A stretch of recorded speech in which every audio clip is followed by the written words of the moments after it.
Today I am really excited because I have Cassidy and Cody with me, and they have read chapter 2 in my workbook, Good Things Emotional Healing Journal for Couples. Chapter 2 is a couple quiz that couples take to see what foundations of a relationship they're strong in, like for love, commitment, trust, respect, autonomy, and intimacy.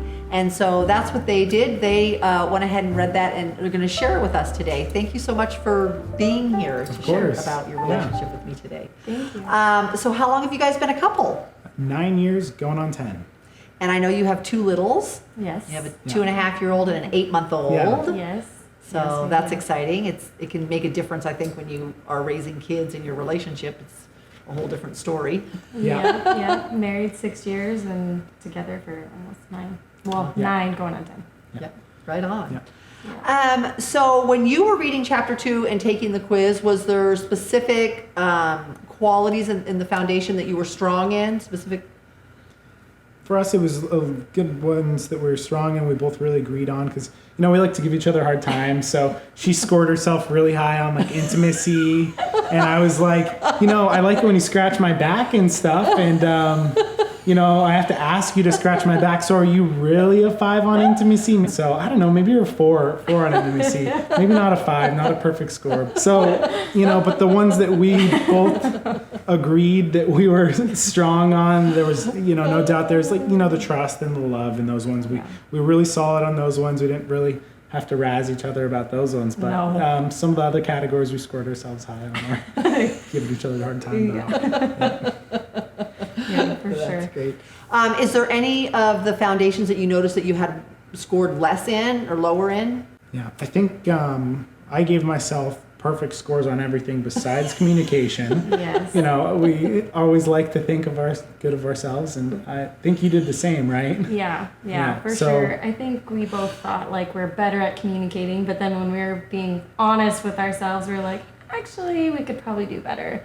Just because sometimes there's stuff that we don't necessarily talk about, but we can always tell that one of us is not saying something, and so we're like, there's something you need to tell me, I can tell. So I definitely think. And even sometimes when there's not, because sometimes I'll just be grumpy from a long day of work and won't want to talk, and she'll be like, what's wrong? I know there's something wrong, and like nothing's wrong. She thinks I'm just hiding something that I don't want to talk about, but other times, I can tell she's being short, or there's something that I thought I might have said to upset her, earlier in the day, and so I'll see that pop back up and address it. But sometimes as couples, it's hard to have those hard conversations. You don't want to get into it, and it's important that you do have those conversations as a couple. Yeah. Is there any advice that either of you would give for other couples who are listening today about maybe struggles with the communication or strengths, like you were saying, your intimacy? Yeah, no, like I said, we're really strong on trust and commitment. I think, even me and Cassidy, we've been together since we were 18. And for us, there was never those questions about commitment and stuff like that. We knew pretty early on that we wanted to be together. Forever. And so commitment and stuff like that, not most couples aren't meeting each other when they're 18 and in a mature enough place to have a relationship that lasts that long. But me and Cassidy had the same goals for our life, and we wanted the same things, and so we're able to grow together. And then with trust is very important, and with us it's just we've never even questioned anything. We've never questioned anything. We've never let there be enough room for any doubt to creep in. It's always just been very honest and open with everything, and it's just no secrets. So there's never been any room for a question for either of us to sneak in and wonder. So, and I do think communication is something that we definitely can do better, but I do think everybody can be better at different things. Communication obviously is a huge one.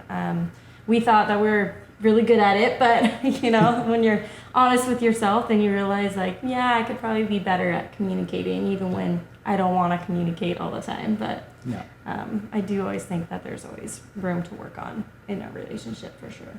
Thank you both so much for being willing to read the workbook and share with us today about your relationship. I really appreciate you taking the time to do that.